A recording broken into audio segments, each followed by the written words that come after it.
I'm such a huge fan of our next guest that I actually produced his script. It's called The Voices. It stars Ryan Reynolds, Anna Kendrick, Gemma Arterton, and Jackie Weaver. Now, when you see Michael Perry, you're gonna think, oh, that's a normal guy. He could be my neighbor. But when you read the script for The Voices, you go, oh my God, this guy's fucked up. It's an awesome script. I read it and I was like, oh my God, I have to fucking make this. This is so good. Michael's been a working writer for a very long time. He's written on many TV shows, including House, The Dead Zone, The Guardian, Millennium, The Practice, NYPD Blue, Law & Order Special Victims Unit. Michael also wrote Paranormal Activity 2. Today, Michael R. Perry is going to talk about how he would reboot a Steven Spielberg classic. My name's Michael Perry. Jaws, 1975, as a pseudo-documentary found footage movie. Jaws 2015. We're reimagining a classic. This is like saying I want to paint the Vatican. We're going at a movie that is sacred, that is a movie I love. It's one of my favorite movies. If there are comments in this section, people are going to say you cannot tamper with that movie. I probably would be doing the same if I were hearing somebody tampering with this movie. I'm talking about Jaws, one of the scariest movies I've ever seen, a movie I've seen dozens of times, obviously a classic from Steven Spielberg, brilliant work of filmmaking, a thing that launched a generation of a new kind of filmmaking, and I want to take that same story and drag it kicking and screaming into 2015. We'll cast no aspersions on the classic because it will be a modern reinvention. One of the things I want to do is make Amityville as most vacation islands are nowadays. Instead of being like the sort of 1950s happy small town, this would be owned by Marriott, someplace like that. So the people in the story Jaws who are advocating keeping the beaches open are sponsored by lawyers and publicists, and they have a lot of power, and they are doing everything they can to keep these open because the money is rolling in. The people in the town have proof that a shark has come. This is the second big buy of relaunching the Jaws franchise, is to do it as a pseudo-documentary. People know Paranormal Activity, people know Blair Witch Project. I think that those are appropriate horror movies in the pseudo-documentary found footage format, but I think action is an even better genre. And I don't think that anybody has done the perfect action movie. There's a movie called 84 Charlie Mopic from 1989 that is the only action movie I know done in this pseudo-documentary found footage format. I think that a relaunch of Jaws could be exactly that. You would start out with people who are advocating closing down the beaches because they have that thing you see on YouTube, and I watch a lot of YouTube of disasters, tornadoes, shark footage, and it's always a little red circle showing where somebody's being attacked, and that makes it more terrifying. And as people are looking at it, if it's equivocal, you go like, it wasn't necessarily a shark. That person could have died because she was drunk, and roll into a parallel story to the one in 1974. Do the casting completely modern. There's some details of the 1974 movie. There was an enormous tension between Hooper, Quint, and Brody because Hooper was a hippie, and I don't think that reads now. I think that I'd want to make Quint the modern fishing guy. If you remember the character Mark Wahlberg played in The Departed, he's kind of a Southie prick. I want to make Quint like that, very aggressively against Hooper, who I'd want to draw out of the rich kid, Bret Easton Ellis mold, so that you can totally see that these two are antagonists. The third character, Brody, I'd want to go for colorblind casting and maybe get somebody that looks like a real New York cop from present day, so that in the third act, when you have these three guys on the boat, you really get that they're at odds with each other, that it isn't we're all three trying to catch the shark, that there's a lot of drama right there, as is in the original movie, but sometimes we can't see it now because time has passed. The found footage element of this, I want to shoot this thing like The Deadliest Catch. I want to shoot it for real, and I want to have the understanding that if you are going to act in this movie, you are going to swim with sharks, and put GoPros on the actors, and have, as a part of the conceit of the story, you'll have terrifying sequences in the beginning captured by people who are going out trying to find the shark, trying to prove that it's there, trying to shut down these beaches, filmed by the local news crews. You know, the big third act, three guys on a boat out hunting a shark with just the horizon, the sea, the shark, and the boat. Wire that sucker up like Deadliest Catch and make the understanding that who's funding this thing? Some reality TV show. That when they go in the water, the understanding is they'll always have a camera with them. And so there'll be the dual tension In the same way that when you watch a Jackie Chan movie, you go, I think that guy might get killed the next time he does this. And at the end of the movie, they show you, yeah, here he is breaking his arm. Here he is breaking his leg. We're showing actors with sharks. It's going to be actors with sharks. It's not going to be a digital shark. And that means it won't be the perfect shot. But there's a way that you watch a movie like this that is fundamentally different when you know that the stuff is real. The only other big change is I'd want to draw back from the novel. Only one guy survives. And let that be known so that you know I'm going to watch this movie and it's not going to be the same ending. It's going to be a sort of happy ending of a bit of a tweak on that so that I can help somebody experience Jaws for the first time completely new and fresh and enjoy that same terror that made me a horror fan for life the first time I saw Jaws. Honestly, I think that a found footage horror movie, when done right, is one of the great pleasures of cinema. And I'm talking about Blair Witch Project. I'm talking about Oren Peli's first Paranormal Activity. That was like, what a great thing to see the first time. They convince you if a demon were to enter a couple's life, this is what it would look like. And it was all the authentic details along the way that made it go.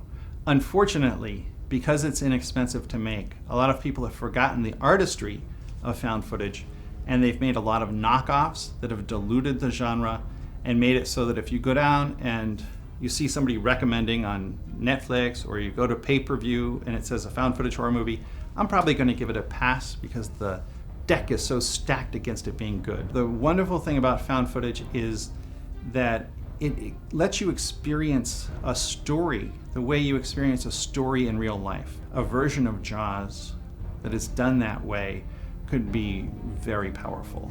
And we now experience the world differently. When something big happens, you know it's important because everybody raises their cell phones and starts videotaping it.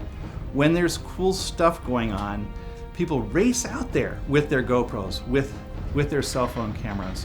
And so things that used to be a thing you would just read about, you would hear a description of it in a newspaper or a book, or you'd hear a reporter on air saying such and such thing happened. Now, we have 3 different views of it. A lot of times it's a skewed view, but it always foregrounds the character, which is what makes great drama anyway. There's a wonderful movie called like 102 Minutes That Changed the World. It's made up, it's done in chronological sequence of people's home movies during the day of the 9/11 attacks. I find that movie to be the playbook for found footage, and it's powerfully moving because you get the emotion and the people, and you know the event. We have a lot more shark consciousness now. Sharks are an important part of the ecosystem. I would want the Hooper character to hit that pretty hard, to say that they're not bad, that they're part of the ecosystem, and to have the Brody guy who has been hired by the Marriott-like corporation to keep peace at this place and himself as a fish out of water to go like, no, this is what we do in New York. When something is killing people, we catch it or kill it, but we stop it. We don't leave it out there. Quint could be that guy, that Southie guy from Boston who doesn't like either one of these guys being on his boat. He thinks it's creepy and inappropriate.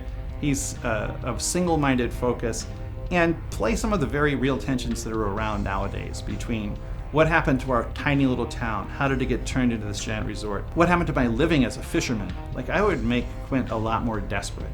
Like, the thing got fished out, too many rules, too many lawsuits, and so he's a more desperate man. He needs this gig. I think I would play into the inherent obnoxiousness of Hooper. Hooper is absolutely right. Sharks are an important part of the ecosystem. The way he presents that information is just abrasive in that way that there's nothing worse than having somebody that you agree with who's an asshole. And I think that makes for a lot of fun tension in this thing. I think in Manhattan Beach 2 weeks ago, there was a guy who was attacked by a shark.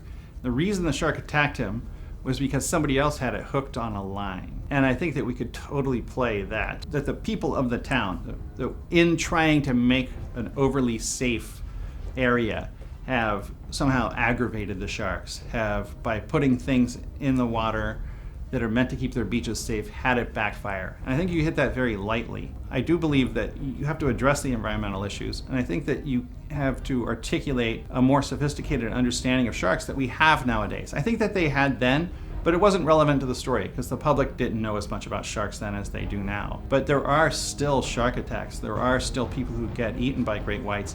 And because of global warming, they're coming further and further and further north. It used to be a very rare thing for a great white to get super far north. Now they're traversing the whole Earth. I think you can play in a little bit of that. I don't want to hit it too hard. I hate a movie that has a lecture involved with it. I think you can have it be a part of the conversation.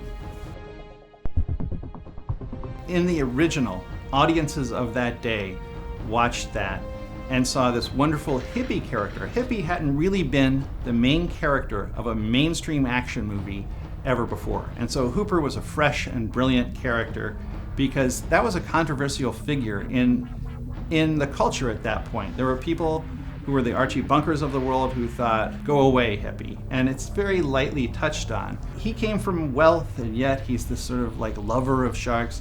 And they played a lot of the tension between him and Quint, who's a working man. There's even like the image of one of them crumples up a beer can, the other guy crumples up a styrofoam cup. Brody would have been recognizable as a man out of his depths. I mean, what you know Roy Scheider for from then is cop roles. So you take a guy who's cop roles and you put him in small town America where he's uncomfortable and he doesn't have anything to do and he's kind of bored, and then he's up against sharks. He knows nothing about fishing. He doesn't even like going out on the water. That tension will still play, but I think if he were played by an actor of color, which is appropriate for a New York cop, it would read instantly. I don't think that Hooper would be a hippie. I think now he'd be tarted up in REI everything. And he'd be talking about the earth, but then he'd have a hypocritical side that a working class Southie version of Quint would be like poking fun at and saying like, basically, you environmentalist pricks destroyed my living by restricting the stuff I used to do. Play them as genuine conflicts. Like, these people never would be together for any other reason. As they're on a mission to stop a shark, they do come to understand each other. They do grow together, and that's one of the very touching elements of the original movie. In an update, if you started out where you go like, I don't think these guys are ever gonna click. You know, you got one of them is a Fox News watcher, one of them is like reading the liberal papers, and you just go, how are these people ever gonna come together? And in the service of doing this one single mission, you see that happening. Using the tenets of found footage, we're going to catch fragments of conversations. We're going to see pieces of action. We're going to see a lot more dramatic kind of things because of the Deadliest Catch way of seeing things when stuff is happening in a storm. The freedom that a GoPro gives you. I would love to have one of the shark attacks in the first act happen from a guy who has a GoPro on his surfboard. Film it with as many real sharks as you can. And then obviously we're not going to kill an actor, but maintain that sense of realism all the way through so that you're going to see the details that are just enough to sell the idea of this happened. Because the best horror movies take place in your mind. They don't take place on screen. And Jaws is the classic example of that. I don't think you can go back to the original score. That is a brilliant score. That is a landmark score that goes with a landmark movie. I think that I'd want to incorporate a very modern score, go for different instrumentation. I think you have to turn a composer loose. John Williams was given marching orders, try and make it like this or like that or like the other. I think you had a guy, they trusted him. He went off and he composed these many amazing themes. He has leitmotifs for the shark as well as the attack theme and all those different things. But I think if you got a modern composer using modern instruments or unusual, crazy instrumentation, again, it could make it fresh. Because as wonderful as that music is, if you add it on top of a found footage movie, it becomes a different thing. In the original movie, there's a lot of things that we won't be able to have an exact analog for. There's the incredible POV shots where for a moment during the film, you get to be the shark. And it has the swelling score, and it gives you the beauty and wonder of being a shark under the water. We may not be able to replicate that exactly, but there will be other pleasures in a found footage shark movie. You get to be swimming under the waves, seeing swimmers' feet, all that kind of stuff. And so it'll be different pleasures. It'll be the pleasure of, swimming with sharks, of seeing things that you wouldn't ordinarily see, of feeling like, what would I do in that situation? What if Tarantino made a Batman movie? They don't just exist in some writer's head. They're a little too out there. If you'd like me to keep making more, please share this with all your friends. I hope you enjoy them.